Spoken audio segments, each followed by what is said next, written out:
آج دنیا میں بے شمار مذاہب موجود ہیں اور ہر مذہب کے پاس کتاب بھی موجود ہے، اور ہر مذہب والا اپنے مذہب کی حقانیت اور سچائی کے ثبوت میں ایک کتاب پیش کرتا ہے، اور وہ اپنے اس کتاب کے ذریعے وہ اپنے مذہب کو حق اور سچ سمجھتا ہے اور کہتا ہے کہ ہمارے پاس جو کتاب ہے وہ حق اور سچ ہے۔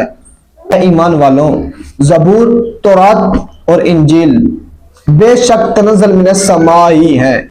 اس دور میں زبور، تورات اور انجیل خلط ملط سے پاک نہیں، معاذ اللہ ان آسمانی کتابوں میں تحریف کر دی گئی اور یہ اب قابل اعتبار نہیں رہی، معاذ اللہ، کیونکہ لوگوں نے اپنی مرضی کے، اپنے جو حق دکھانے کے لیے، اپنے آپ کو سچ ماننے کے لیے، اپنا فائدے کے لیے ان کتابوں میں تعریف خود کی خود کر دی، خود ہی چیزیں ایڈ کر دی۔ لیکن آؤ وہ قرآن جو ہمارے نبی کے سینے پر اترا، وہ قرآن جو لاریب کتاب ہے، جس میں کوئی شک نہیں، وہ نہ بدلا تھا، نہ بدلا ہے، نہ بدلا جائے گا۔ قرآن مجید فرقان حمید میں اللہ رب العزت نے فرمایا، اے لوگوں، انا نحن نزلنا الذکر وانا لہ لحافظون، کہ اے میرے محمد عربی کے امت کے لوگوں، قرآن کو میں نے اتارا ہے اور میں اس کا محافظ ہوں۔ اور لوگوں مجھے بتاؤ کہ جس چیز کا اللہ رب العزت محافظ ہو، کیا وہ چیز بدل سکتی ہے؟ کوئی مائی کا لال قرآن مجید کو نہیں بدل سکتا۔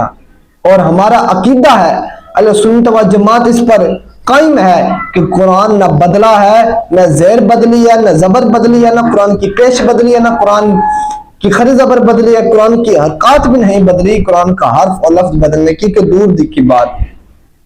سمجھ آئی؟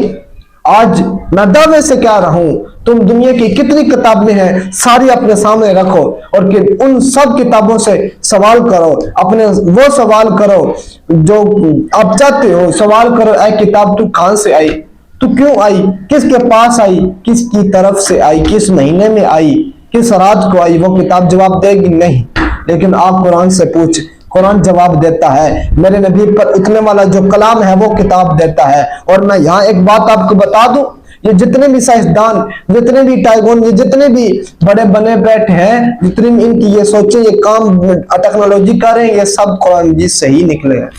مسلم سائنسدان قرآن کے بغیر کچھ بھی نہیں کر سکتے۔ قرآن نے ہی ہمیں یہ سب کچھ راستے بتائے ہیں۔ قرآن میں ہر چیز موجود ہے، لیکن ہم پڑھیں، ہم سمجھیں، ہم عمل کریں تو تب نا۔ آئے قرآن سے سوال کرتے ہیں، جو مین ٹاپک تھا گفتگو کا۔ قرآن سے میں پوچھتا ہوں کہ قرآن بتا تیرا نام کیا ہے؟ تو قرآن کہتا ہے بل ہوا قرآن مجید فی لوح محفوظ، یعنی قرآن میرا نام قرآن مجید ہے۔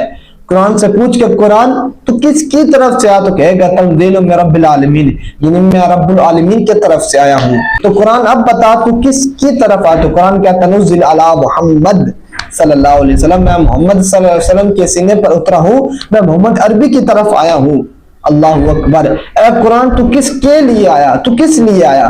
تو قرآن کہتا ہے ہدی للناس، اور لوگوں، میں لوگوں کی ہدایت کے لیے آیا ہوں۔ جو قرآن کی ہدایت پا لے گا، قرآن پر عمل کرے گا، پھر وہ مومن ایمان والا ہوگا۔ اس لیے یہاں کیا ہے؟ ہدی للناس، لوگوں کی، سارے لوگ شامل ہیں اب اس میں، ہر مذہب کا لوگ شامل ہے۔ وہ قرآن کو پڑھے، ہدایت پا جائے، پھر وہ ایمان والا ہوگا، پھر وہ اس زمرے میں آئے گا، اس آیت کے زمرے میں آ جائے گا، یا ایھا الذین آمنوا اتقوا اللہ، ایمان والو اللہ سے ڈرو۔ تو پتہ چلا جو ایمان والے ہوں گے وہی اللہ سے ڈریں گے۔ تو قرآن سے پوچھ کہ قرآن تو کس مہینے میں نازل ہوا؟ تو قرآن کہتا ہے شہر رمضان الذی انزل فیہ القرآن، اور بتا قرآن تو کس رات میں اترا؟ تو قرآن کہتا ہے انا انزلناہ فی لیلۃ القدر۔ بتاؤ لوگوں، میری بہنوں، ماؤں، میرے بڑوں، میرے دوست، احباب، عزیز و کارام، عزیزوں، میری ماؤں، بہنوں، بتائیں یہ قرآن، ہم قرآن کو بھول بیٹھے، حالانکہ یہ قرآن ہماری ہدایت کے لیے آیا۔ یہ ہمارے اس شخصیت کے سینے پر اترا جس سے ہم ٹوٹ کر محبت کرتے ہیں، محمد عربی صلی اللہ علیہ وسلم کے سینے پر اترا۔ ہم اس قرآن کو بھول کے آج لوگوں کو انگلش یاد ہو جاتی ہے، الجبرا سوال تو حل ہو جاتے ہیں، لیکن وہ سورۃ الناس نہیں پڑھ سکتے، وہ فلق سورت نہیں پڑھ سکتے، وہ قرآن مجید کی آیات نہیں پڑھ سکتے۔ اور بتا یہ قرآن، یہ نور ہے قرآن، جب تو پڑھے گا قرآن تو یہ نور اٹھے گا، تیرے سینے میں محفوظ ہوگا۔ نور جب تیرے سینے میں